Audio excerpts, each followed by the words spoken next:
Hello, this is Genshin-kun, and today I'll be going over my own opinion and thoughts of Overwatch Archives, the newest event, Storm Rising, which was released this past April 16th. In the background you'll see gameplay of Storm Rising, all heroes set on legendary difficulty. To start things off, as every past single event that Overwatch has had, it includes the previous year's game modes being Retribution and Uprising, Story Mode, and all heroes. In general, Storm Rising is well designed, visually, musically, and plays very well, with an actual decent roster being Tracer, Genji, Mercy, and Winston. Decent new loot box items, with a few being very good to just meh, and that is pretty much all that is good about it, sadly. The consensus seems to be, along with my own personal feeling about it, to be all substance with no style. The only difference between this year's event and last year's Retribution being the map, the team roster, one of which includes a character used in Retribution being Genji, and that includes a small payload section. The enemy being the same, town soldiers, footmen, and even spawning set up is similar to if you compare the difficulties of this year's event's legendary difficulty to last event's legendary difficulty. Sniper introduced with multiple spawning of them, then assassin leading to one heavy unit, and then at the end a mixture of the sniper and assassin with having to kill two heavy units to complete the mode. I think the biggest disappointment of the entire event is the misleading promotion of the event itself. There was no truth revealed, and what was really all new about the story itself is that we know of a new Omnic villain that worked with Doomfist, Maximilian's in-game model, and a black female commander's name, being Sojourn, that we have seen the profile picture of in the initial Recall cinematic with Winston. The other disappointing promotional bit being Tracer's bike. Outside of the opening of the event cinematic and menu, you never see the bike again, except in a spray that you can earn through the event loot boxes. In terms of difficulty and length, Storm Rising is shorter, and I would even say easier than Retribution or Uprising easily. Granted, with the recent buffs to both Acree and Reaper in Retribution, it is slightly easier. I find it much easier to cheese in Storm Rising. You as a player have more room in Storm Rising to kite around and more room options to bunker down. In terms of open space, at the very end of the map on legendary difficulty, two heavy units spawn, you can kite them all around the castle, you have a lot more space to do it, it's less claustrophobic. You can even pull the two heavy units all the way back to the garage that you see playing in the background right now.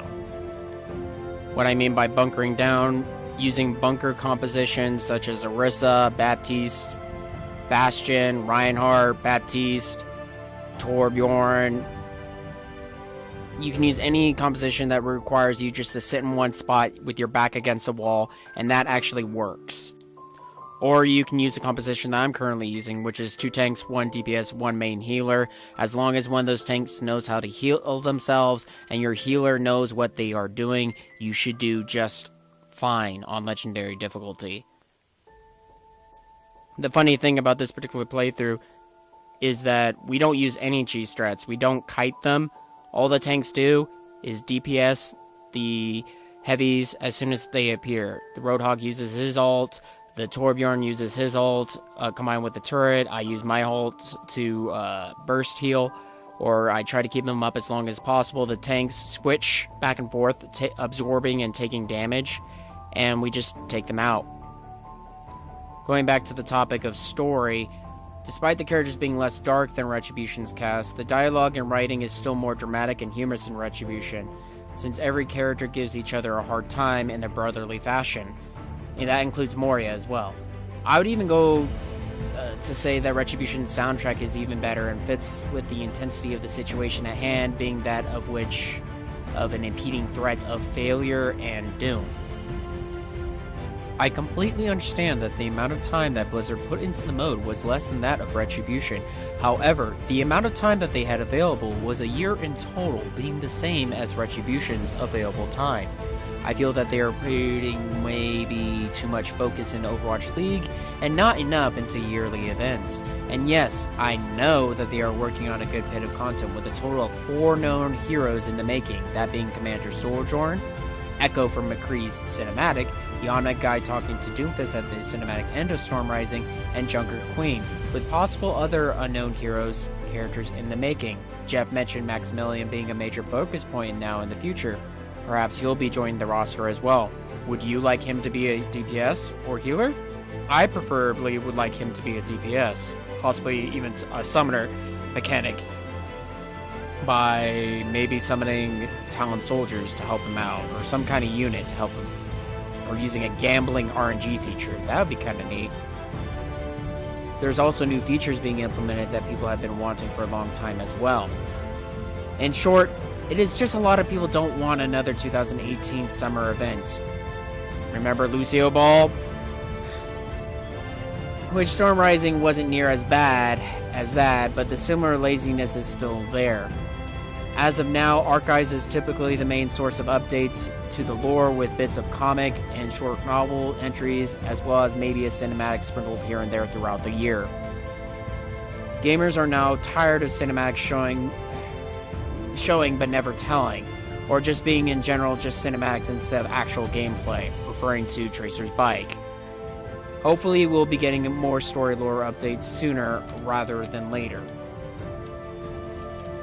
And that's the end of that script. So yeah, I was a mixture of script and just random conversation sprinkled in. So sorry about that. But beyond that, I really just don't want more Lucio Ball. I don't want more May Snowball events. I want some unique, something fun, something dramatic, similar to Uprising, and preferably closer to Retribution. I just don't like rehashes of the event with slight, tiny changes. I mean, I love the fact that we can play older modes, but let's try to be unique here. They have a year's time between these events, and it just feels like they're just overly focusing on Overwatch League. I know that's where they get a lot of their money and income now, but if they really want to keep a lot of their player base interested, especially the ones that are not really into Overwatch League, they really need to up the ante in terms of quality of gameplay and story for Overwatch. I really want to keep coming back to this game, but I really don't want more of just Lucio Ball and then rehashed Retribution, but with a different map. So, hopefully they are listening to our fan critique and criticism, constructive fan critique and criticism. We should not be hating on them just because we can. We should give them constructive criticism and constructive critique as much as possible. So I'm going to be logging off here. Thank you for joining me.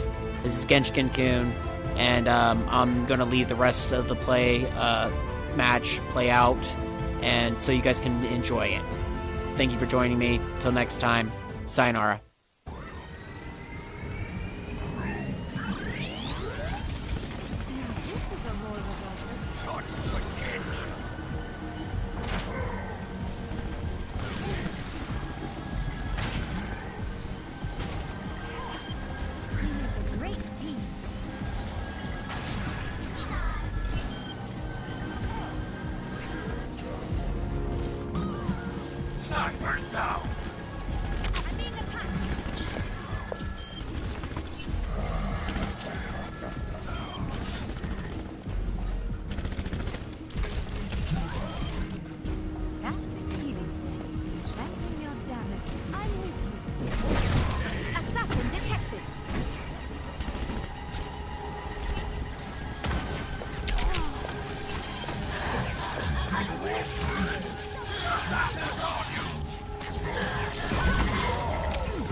Assassins do.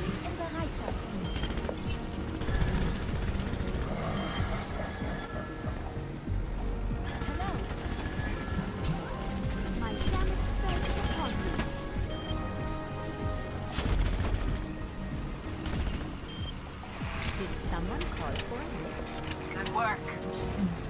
Clear out the area, then blow the door. Talon incoming. Taking out the welcome map.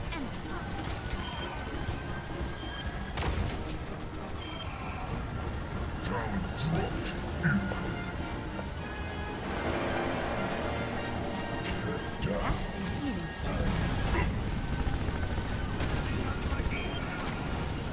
My servants never die. Where does it happen?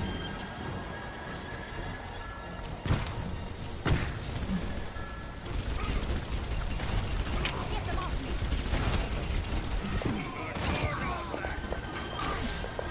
Watch your head. Be careful. They dispatched a sniper. My healing spell is upon me.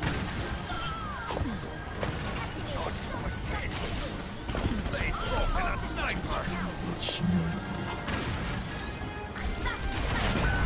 Sniper engaging. Get down, toddler. You're not going to die that easily.